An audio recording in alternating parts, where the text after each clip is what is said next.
Hello, welcome back to 4 More Minutes. I am Sam Bailey, the Soul Stir, stirring up your hearts and your minds for God.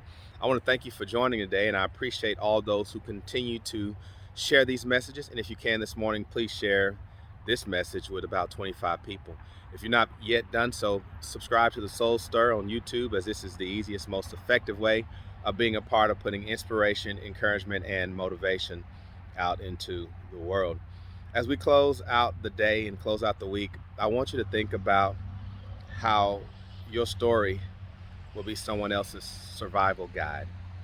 As a lover of history, as a teacher of history, I've realized that it's through exploring what others have been through, gone through, experienced, wrote about, sang about, lived through, suffered through, that we can be able to identify on a greater level with the human experience.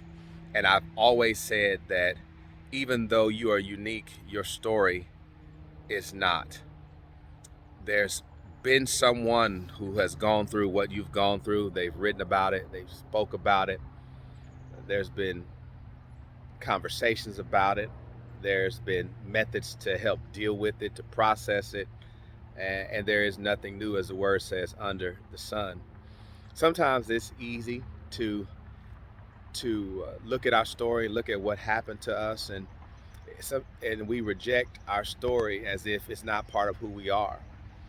But I want you to know today that your story someday will be somebody else's survival guide, and they'll look at it and say, if he or she could get through that, I can believe that I can get through what I'm going through. And if David can face a giant and slay that giant, with a little faith, with five smooth stones, I can take the five smooth stones that I have in my life, and I can slay giants as well. And if Job can lose everything that he had and still retain his integrity toward God, I'm going to lose some things in life that will hurt me, but will not define me long term.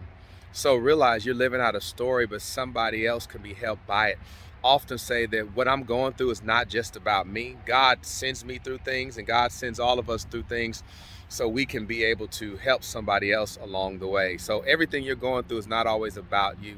And I think if you can begin to look past your temporary suffering or your temporary setbacks and heartaches, disappointments, and understand that God, again, has a greater purpose and a greater plan for you and for your life, you'll be able to endure it, and endure it with a little bit of joy and a little bit of long suffering. So I pray today that as you write your story, continue to live out your story, know, number one, God is not through with you yet. And God can bring forth beauty out of those ashes. And when you are tried, as Job said, you'll come out as pure gold, and you'll have a story, and you'll be able to share that story. And don't be ashamed of what you've been through and where you came from. There's somebody else out there going through what right now what you've already come out of, and they need to hear about how you survive. It will be their light in a dark place. It will literally be inspiration to lift them up on a bad day. What you're doing is not about you. And all of us are living out the God story in our lives. It's a story of redemption. It's a story of salvation. It's a story of blessedness, but it's also a story of rejection, betrayal, heartache, agony. But all of us can come alive again once we learn to die to ourselves and come alive to God and live that blessed, abundant life. Well, have a wonderful day. We'll see you next time right here on 4 More Minutes. Thank you for joining.